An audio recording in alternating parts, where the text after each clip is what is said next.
ಇತ್ತೀಚೆಗೆ ಒಂದು ಹೇಳಿಕೆ ನನ್ನ ಗಮನ ಸೆಳೆದಿದೆ. ಈಶ್ವರಪ್ಪನವರು BJPಯ ಗುಂಡು ಪಾರ್ಟಿಗಳು ಗೆಲ್ಲುತ್ತಾರೋ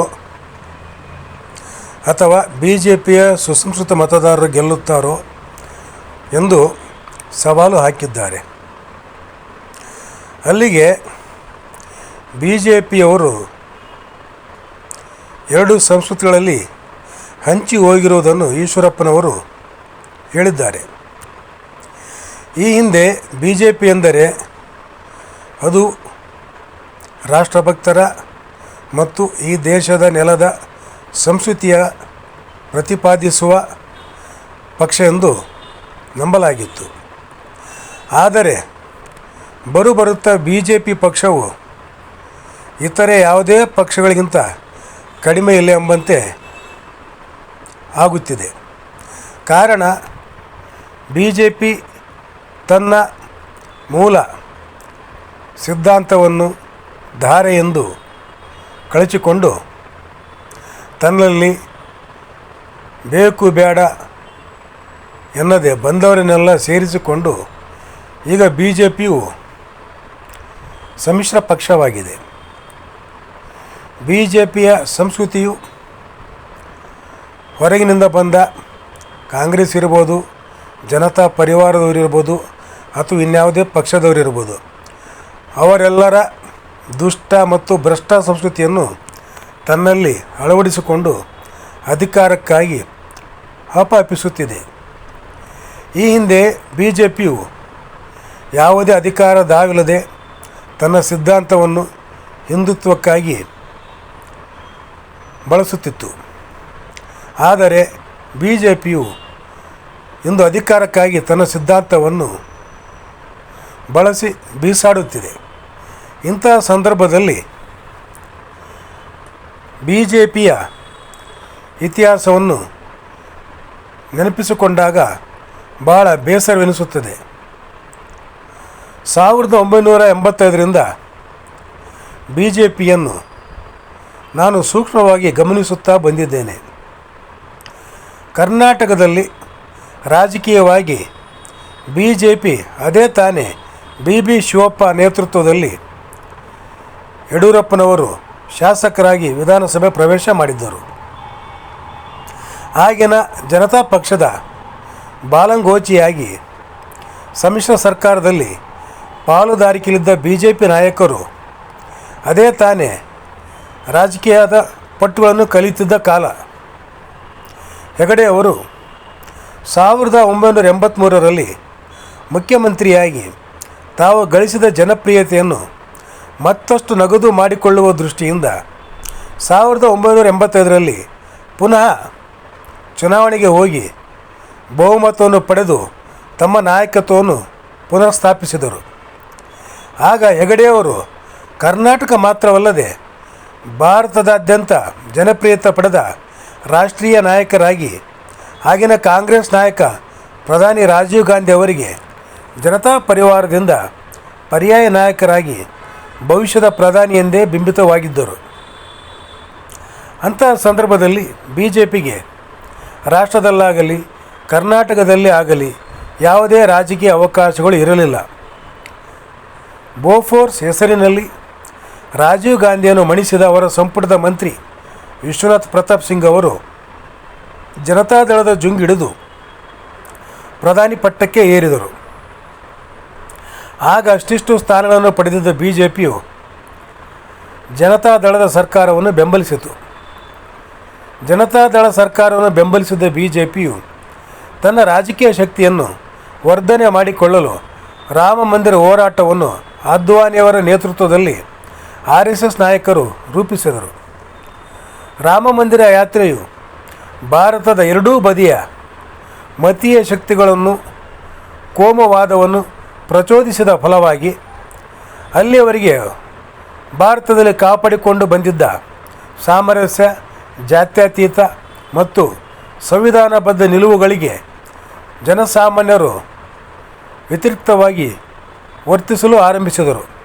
ಫಲವಾಗಿ BJPಯು ದಿನೇ ದಿನೇ ತನ್ನ ರಾಜಕೀಯ ಶಕ್ತಿಯನ್ನು ಕೋಮು ರಾಜಕೀಯದ ಮೂಲಕ ಬಲವರ್ಧನೆ ಮಾಡಿಕೊಂಡರೆ, ಕಾಂಗ್ರೆಸ್ ಮತ್ತು ಜನತಾದಳಗಳು ಜಾತ್ಯತೀತ ತತ್ವ ಮತ್ತು ಹಿಂದುತ್ವದ ಪರ ವಿರೋಧ ನಿಲುವಿನಲ್ಲಿ ಗೊಂದಲಕ್ಕೀಡಾಗಿ ದಿನೇ ದಿನೇ ತಮ್ಮ ರಾಜಕೀಯ ಶಕ್ತಿಯನ್ನು BJPಗೆ ದಾರಿ ಎರೆಯುತ್ತಾ ಬಂದರು. ಅದರ ಫಲವಾಗಿ ಕಾಂಗ್ರೆಸ್ಸೇತರ ಶಕ್ತಿಯಾಗಿ ನೆಲೆ ನಿಂತಿದ್ದ ಜನತಾ ಪರಿವಾರವು ಜನತಾದಳದ ಹಲವು ಹೆಸರಿನಲ್ಲಿ ಹಲವು ಹೋಳುಗಳಾಗಿ ಉತ್ತರ ಭಾರತದಲ್ಲಿ ತನ್ನ ಸರ್ಕಾರಗಳನ್ನು ಒಂದೊಂದಾಗಿ ಕಳೆದುಕೊಂಡಿತು. ಅಲ್ಲಿ BJPಯು BSP ಮತ್ತು ಜನತಾದಳದಲ್ಲಿ ಭಿನ್ನಾಭಿಪ್ರಾಯವಿದ್ದ ಪ್ರತ್ಯೇಕ ಗುಂಪುಗಳ ಬೆಂಬಲ ಪಡೆದು ಉತ್ತರ ಭಾರತದಲ್ಲಿ ತನ್ನ ರಾಜಕೀಯ ಕೋಟೆಯನ್ನು ರಾಮ ಮಂದಿರ ಹೆಸರಿನಲ್ಲಿ ಸುಭದ್ರವಾಗಿ ಕಟ್ಟಿಕೊಂಡಿತು. ಈ ರಾಜಕೀಯ ಸ್ಥಿತ್ಯಂತರಗಳಿಂದಾಗಿ ದೇಶವು ಹಿಂದುತ್ವ ಜಾತ್ಯತೀತ ಹೆಸರಿನಲ್ಲಿ ವಿಭಜನೆಯಾಗುವಂಥ ತಲುಪಿ ಇತ್ತೀಚೆಗೆ ಸಂವಿಧಾನದ ಆದರ್ಶಗಳು ಜನಸಾಮಾನ್ಯನಲ್ಲಿ ಜಾಗೃತವಾಗಿದ್ದರ ಫಲವಾಗಿ BJPಯ ಬಲವು ತನಗೆ ತಾನೇ ಕುಂದುತ್ತಿದೆ.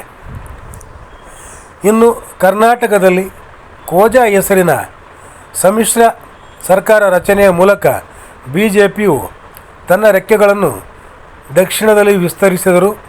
ತೆಲಂಗಾಣ, ಆಂಧ್ರ ಪ್ರದೇಶ, ತಮಿಳುನಾಡು ಮತ್ತು ಕೇರಳ ರಾಜ್ಯಗಳ ಆಯಾ ಪ್ರಾದೇಶಿಕ ನಾಯಕರ ಚಾಣಾಕ್ಷ ಹಿಡಿತದಿಂದಾಗಿ BJPಯು ಕರ್ನಾಟಕದ ಆಚೆ ತನ್ನ ಪ್ರಭಾವವನ್ನು ವಿಸ್ತರಿಸಲು ಸಾಧ್ಯವಾಗಿಲ್ಲ. ಈಗ ತಾನಾಗಿ ಕರ್ನಾಟಕದಲ್ಲಿ ತನ್ನ ನೆಲೆಯನ್ನು ಕಳೆದುಕೊಂಡಿರುವ BJPಯು ಈಗೀಗ ಅಲ್ಪ ಸ್ವಲ್ಪ ಪ್ರಭಾವವಿರುವ ಗೋವಾ, ತೆಲಂಗಾಣ ಮತ್ತು ಮಹಾರಾಷ್ಟ್ರದಲ್ಲಿ ನಿಚ್ಚಳವಾಗಿ ತನ್ನ ನೆಲೆಯನ್ನು ಈ ಲೋಕಸಭಾ ಚುನಾವಣೆಯಲ್ಲಿ ಕಳೆದುಕೊಳ್ಳುತ್ತಿರುವುದು ಕಂಡುಬರುತ್ತಿದೆ. ಅಲ್ಲಿಗೆ ಭಾರತವನ್ನು ವಿಭಜಿಸುವ ಉತ್ತರ ದಕ್ಷಿಣ ಎಂದು ನಾವು ಕರೆಯುವ ಭೂರೇಖೆಯನ್ನು ವಿಭಜಿಸುವ ವಿಂಧ್ಯ ಪರ್ವತದ ದಕ್ಷಿಣ ಭಾಗದಲ್ಲಿ ಬಹುತೇಕ BJPಯು ಬರುವ ದಿನಗಳಲ್ಲಿ ನಿರಸ್ತ್ರ ಮತ್ತು ನಿಶಕ್ತ ಆಗಲಿದೆ. ಉತ್ತರ ಭಾರತದಲ್ಲಿ ಮೋದಿಯವರ ಸುಳ್ಳು ಭರವಸೆ ಮತ್ತು ಆಡಳಿತ ವೈಫಲ್ಯಗಳನ್ನು ಮನಗಂಡ ಉತ್ತರ ಭಾರತದ ಮತದಾರರು ಕೂಡ ಬೇಸತ್ತು ಅನಿವಾರ್ಯವಾಗಿ ಕಾಂಗ್ರೆಸ್ ಮತ್ತು ಇತರೆ ಪಕ್ಷಗಳತ್ತ ಮುಖ ಮಾಡಿರುವುದನ್ನು ನೋಡಿದರೆ BJPಯು ಬರಲಿರುವ ದಿನಗಳಲ್ಲಿ ಉತ್ತರ ಭಾರತದಲ್ಲಿಯೂ ಕೂಡ ತನ್ನ ಅಸ್ತಿತ್ವವನ್ನು ಕ್ರಮೇಣ ಕಳೆದುಕೊಳ್ಳುವ ಸಾಧ್ಯತೆ ಕಂಡುಬರುತ್ತಿದೆ. BJPಯ ಈ ದುಸ್ಥಿತಿಯ ಬಗೆಗೆ ಭಾರತೀಯ ಜನತಾ ಪಕ್ಷದ ನಾಯಕರು ಆತ್ಮಾವಲೋಕನ ಮಾಡಿಕೊಳ್ಳುವ ಸ್ಥಿತಿಯಲ್ಲಿ ಇಲ್ಲ. ಕಾರಣ ಇಷ್ಟೇ: ಮೋದಿಯ ಚಕ್ರಾಧಿಪತ್ಯ ನಾಯಕತ್ವವನ್ನು ನೆಚ್ಚಿಕೊಂಡು ತಾವು ಏನೂ ಮಾಡಿದರೂ ಸರಿ ಎಂಬ ಅಹಂಕಾರ ನಾಯಕರ ನೆತ್ತಿಗೇರಿರುವ ಹಣ ಮತ್ತು ಅಧಿಕಾರ ಮದದ ಫಲ ಇದು. ಯಾವ ಕುಟುಂಬ ರಾಜಕಾರಣವನ್ನು BJPಯು ಸೈದ್ಧಾಂತಿಕವಾಗಿ ವಿರೋಧಿಸುತ್ತಿತ್ತು, ಈಗ ಅದೇ BJPಯು ರಾಷ್ಟ್ರ ಮಟ್ಟದಿಂದ ಹಿಡಿದು ಗ್ರಾಮ ಪಂಚಾಯಿತಿಯ ಮಟ್ಟದವರೆಗೂ ಕುಟುಂಬ ರಾಜಕಾರಣಿಗಳನ್ನು ತನ್ನ ಅಧಿಕಾರಕ್ಕಾಗಿ ಬೆಳೆಸುತ್ತಾ ಅಧಿಕಾರವನ್ನು ನೇರ ಭ್ರಷ್ಟಾಚಾರದ ಮೂಲಕ, ಅಧಿಕಾರಶಾಹಿಗಳ ಬೆದರಿಕೆಗಳ ಮೂಲಕ ಅಧಿಕಾರಕ್ಕೆ ಯತ್ನಿಸುತ್ತಿರುವುದು ಜನರಿಗೆ ಮನವರಿಕೆಯಾಗಿದೆ. ಈ ಹಿಂದೆ ಕಾಂಗ್ರೆಸ್ ಕೂಡ ಇದೇ ಮಾದರಿಯ ರಾಜಕಾರಣ ಮಾಡಿದ್ದರಿಂದ ಭಾರತದ ಬಹುತೇಕ ರಾಜ್ಯಗಳಲ್ಲಿ ಕಾಂಗ್ರೆಸ್ ಅಧಿಕಾರವನ್ನು ಕಳೆದುಕೊಂಡು ನಿಶ್ಚೇಷ್ಟಿತವಾಗಿದೆ. ಕಾಂಗ್ರೆಸ್ ಮಾಡಿದ ತಪ್ಪುಗಳನ್ನೇ ಏಕಕ್ತಿ ವೈಭವೀಕರಣವನ್ನೇ BJPಯು ಮಾಡುವುದಾದರೆ BJP ಯಾಕೆ ಬೇಕು? ಇದು ಪ್ರಜ್ಞಾವಂತ ಮತದಾರರ ಪ್ರಶ್ನೆ. ಈ ಹಿಂದಿನ ಕಾಂಗ್ರೆಸ್ಗೂ ಈಗಿನ ಮೋದಿ ನೇತೃತ್ವದ BJPಗೂ ಯಾವುದೇ ವಿಚಾರದಲ್ಲಿ ವ್ಯತ್ಯಾಸವಿಲ್ಲ. ಅದೇ ಸುಳ್ಳು ಭರವಸೆಗಳು, ದುರಾಡಳಿತ, ಅಧಿಕಾರಶಾಹಿ ಬೆದರಿಕೆ, ಕುಟುಂಬ ರಾಜಕಾರಣ, ಎದುರಾಳಿಗಳನ್ನು ಹತ್ತಿಕ್ಕಲು ಯಾವುದೇ ದುಷ್ಟ ಪ್ರಯತ್ನಗಳಿಗೆ ಏಸದ BJPಯನ್ನು ಕಂಡರೆ ಹಿಂದಿನ ಕಾಂಗ್ರೆಸ್ಗೂ ಮೋದಿ ನೇತೃತ್ವದ ಈಗಿನ BJPಗೂ ಎಳ್ಳಷ್ಟು ವ್ಯತ್ಯಾಸ ಕಂಡುಬರುತ್ತಿಲ್ಲ. ಭಾರತದ ರಾಜಕೀಯ ಇತಿಹಾಸವನ್ನು ಬಲ ಮತದಾರ ಮತ್ತು ಬೆಲೆ ಏರಿಕೆ, ನಿರುದ್ಯೋಗ, ಇತರ ಸಮಸ್ಯೆಗಳಿಂದ ನೊಂದಿರುವ ಇತಿಹಾಸ ತಿಳಿಯದ ವಾಟ್ಸಪ್ ವಿವಿಯ ಯುವ ಮತದಾರ ಕೂಡ ಮನಸ್ಥಿತಿಯು ನಿರಾಶೆಯಲ್ಲಿ ಹತಾಶೆಯಿಂದ ಮಡುಗಟ್ಟಿದೆ. ಇಂತಹ ಸಂಘರ್ಷದ ಸಂದರ್ಭದಲ್ಲಿ ಸಹಜವಾಗಿ ಭಾರತದ ಎಲ್ಲ ರಾಜ್ಯಗಳ ಮತದಾರರು 1977ರಲ್ಲಿ ಮತ್ತು 1989ರಲ್ಲಿ ಯಾವ ರೀತಿ ಮನಸ್ಥಿತಿಯಲ್ಲಿ ಇದ್ದರೂ ಈಗ ಅದೇ ಮನಸ್ಥಿತಿಯಲ್ಲಿ ಮತವನ್ನು ಚಲಾಯಿಸುತ್ತಿದ್ದಾರೆ. ಅಂದರೆ ಆ ಸಂದರ್ಭದಲ್ಲಿ ಯಾವ ರೀತಿ ಆಡಳಿತ ಪಕ್ಷದ ವಿರುದ್ಧ ಮತದಾರರು ಸಿಡಿದು ವಿರೋಧ ಪಕ್ಷಗಳು ಯೋಗ್ಯವಿರಲಿ ಯೋಗ್ಯವಿಲ್ಲದಿರಲಿ ಅವರಿಗೆ ಮತವನ್ನು ನೀಡಿ ತಮ್ಮ ಹತಾಶೆಯನ್ನು ವ್ಯಕ್ತಪಡಿಸಿದಂತೆ ಈ ಬಾರಿಯ ಚುನಾವಣೆಯಲ್ಲಿ ಮತದಾರರು ತಮ್ಮ ಮತವನ್ನು ಆಡಳಿತ ವಿರೋಧಿ ನೆಲೆಯಲ್ಲಿ ವಿರೋಧ ಪಕ್ಷಗಳಿಗೆ ಮತವನ್ನು ಚಲಾಯಿಸಿರುವುದರಿಂದ ಕಾಂಗ್ರೆಸ್ ಮತ್ತು ಇತರೆ ವಿರೋಧ ಪಕ್ಷಗಳು ಸಹಜವಾಗಿ ಈ ಹಿಂದಿಗಿಂತಲೂ ಹೆಚ್ಚಿನ ಮತವನ್ನು ಮತ್ತು ಲೋಕಸಭಾ ಸ್ಥಾನಗಳನ್ನು ಪಡೆಯುವುದು ಸಹಜವೇ ಆಗಿದೆ. ಈ ಅಂಶಗಳನ್ನು ಅವಲೋಕಿಸಿದಾಗ BJP ನಾಯಕರು ಮೋದಿ ಅವರ ನಕಲಿ ನ್ಯೂ ಇಂಡಿಯಾವನ್ನು ಅತಿಯಾಗಿ ನಂಬಿ ಹಾಳಾಗುತ್ತಿರುವುದು ಕಂಡುಬರುತ್ತಿದೆ. ಆದ್ದರಿಂದಲೇ ಈ ಚುನಾವಣೆಯಲ್ಲಿ RSS BJP ಮತ್ತು ಮೋದಿಯಿಂದ ಅಂತರವನ್ನು ಕಾಪಾಡಿಕೊಂಡು BJPಯಲ್ಲಿ ಪರ್ಯಾಯ ನಾಯಕನನ್ನು ಹುಡುಕುತ್ತಿದೆ. RSS ನಾಯಕರಿಗೆ ಒಂದಂತೂ ಖಚಿತವಾಗಿದೆ, ಈ ಬಾರಿ ಯಾವುದೇ ಕಾರಣಕ್ಕೂ BJP ಬಹುಮತ ಪಡೆಯುವುದಿಲ್ಲ. ಆದ್ದರಿಂದ ಸಮ್ಮಿಶ್ರ ಸರ್ಕಾರ ರಚನೆಗೆ ಯೋಗ್ಯರಾದ ಪ್ರಧಾನಿ ಅಭ್ಯರ್ಥಿಯನ್ನು RSS ತಲಾಶ್ ಮಾಡುತ್ತಿದೆ. ಈ ನಿಟ್ಟಿನಲ್ಲಿ ನಿತಿನ್ ಗಡ್ಕರಿ ಹೆಸರು ಮುಂಚೂಣಿಯಲ್ಲಿ ಇದೆ. ಇನ್ನು ಏನೇ ಲಾಗ ಹಾಕಿದರೂ ಕಾಂಗ್ರೆಸ್ 100ರಿಂದ 120 ಸ್ಥಾನ ದಾಟುವುದಿಲ್ಲ. BJP 200ರಿಂದ 220 ಸ್ಥಾನ ಪಡೆಯುವುದರಿಂದ ಅತಿ ಹೆಚ್ಚು ಸ್ಥಾನ ಪಡೆದ ಪಕ್ಷ ಆಗುವುದರಿಂದ ಸಹಜವಾಗಿ ರಾಷ್ಟ್ರಪತಿಗಳು BJPಗೆ ಮೊದಲ ಅವಕಾಶ ನೀಡುತ್ತಾರೆ. ಇಲ್ಲಿ BJPಗಿರುವ ತೊಡಕೆಂದರೆ ಮೋದಿಯವರು ತಮ್ಮ ನಾಯಕತ್ವದ ಮೇಲೆ ಅಪಾರವಾದ ನಂಬಿಕೆ ಇಟ್ಟುಕೊಂಡು ತಮ್ಮ NDA ಮಿತ್ರ ಪಕ್ಷಗಳು ಸೋಲಲು ತಂತ್ರ ಮಾಡಿರುವುದರಿಂದ ಈಗಿರುವ NDA ಮಿತ್ರ ಪಕ್ಷದ 49 ಸ್ಥಾನಗಳ ಪೈಕಿ 10 ಸ್ಥಾನಗಳನ್ನು NDA ಒಕ್ಕೂಟದ ಮಿತ್ರ ಪಕ್ಷಗಳು ಗೆಲ್ಲುವುದು ಅಸಾಧ್ಯವಾಗಿದೆ. ಒಟ್ಟಾರೆ BJPಯ ಬಲ ಈ ಬಾರಿ 242 ದಾಟುವುದು ಕಷ್ಟವಿದೆ. 272 ಸಂಖ್ಯೆಯ ಬಹುಮತ ಪಡೆಯಲು BJPಯು ಅನಿವಾರ್ಯವಾಗಿ YSR ಮತ್ತು BJD ಬೆಂಬಲ ಪಡೆದು ಅಲ್ಪ ಬಹುಮತದ ಸರ್ಕಾರ ರಚನೆ ಮಾಡುವುದೇ ಆದರೆ ಅಂತಹ ಸರ್ಕಾರ 2 ವರ್ಷಗಳ ಅವಧಿಯನ್ನು ದಾಟುವುದು ಕಷ್ಟವಿದೆ. ಅಲ್ಲಿಗೆ 1996ರ ಪರಿಸ್ಥಿತಿ ಈ ಲೋಕಸಭೆಯಲ್ಲಿ ಮರುಕಳಿಸುವುದು ನಿಶ್ಚಿತವಿದೆ. ಅಂದರೆ ಈ ಸಂದರ್ಭದಲ್ಲಿ ಇಂಡಿಯಾ ಒಕ್ಕೂಟಕ್ಕೆ ಅವಕಾಶ ಆದರೂ ಆಗಬಹುದು ಅಥವಾ ಪುನಃ ಲೋಕಸಭೆಗೆ ಚುನಾವಣೆ ನಡೆಯಬಹುದು. ಎಲ್ಲವೂ ಆಗಿನ ನಾಯಕತ್ವ ಮತ್ತು ರಾಷ್ಟ್ರಪತಿಗಳ ನಿಲುವಿನ ಮೇಲೆ ನಿಂತಿದೆ. ಒಟ್ಟಾರೆ ಪರಿಸ್ಥಿತಿಯನ್ನು ಅವಲೋಕಿಸಿದರೆ ಈ ಲೋಕಸಭೆಯು 1 ವರ್ಷದವರೆಗೆ ಆಡಳಿತ ನಡೆಸುವುದು ಕಷ್ಟವಿದೆ ಎಂದು ಕಂಡುಬರುತ್ತದೆ. ಯಾವುದಕ್ಕೂ ಜೂನ್ 4ರಂದು ಈ ವಿಚಾರವು ಸ್ಪಷ್ಟ ರೂಪ ತಾಳಲಿದೆ.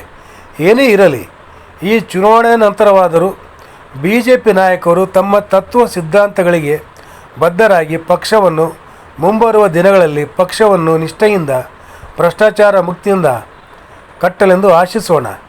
ಇನ್ನು ರಾಹುಲ್ ಗಾಂಧಿ ನೇತೃತ್ವದಲ್ಲಿ ಇದ್ದಬಿದ್ದ ಭ್ರಷ್ಟರಿಂದ ಮುಕ್ತವಾಗಿರುವ ಕಾಂಗ್ರೆಸ್ ಪಕ್ಷವು ಅಕಸ್ಮಾತ್ ಅಧಿಕಾರಕ್ಕೆ ಬಂದರೆ ಆತ್ಮಾವಲೋಕನ ಮಾಡಿಕೊಂಡು ಸ್ವಚ್ಛವಾದ ಭ್ರಷ್ಟಾಚಾರ ರಹಿತ ಆಡಳಿತವನ್ನು ನೀಡಲೆಂದು ಭಾವಿಸೋಣ. ಇನ್ನು ಜನತಾ ಪರಿವಾರದ ವಿಚಾರ ಹೇಳಬೇಕೆಂದರೆ ಬಹುತೇಕ ಜನತಾ ಪರಿವಾರವು ಭಾರತದಲ್ಲಿ ತನ್ನ ಅಂತ್ಯವನ್ನು ಕಂಡಿದೆ.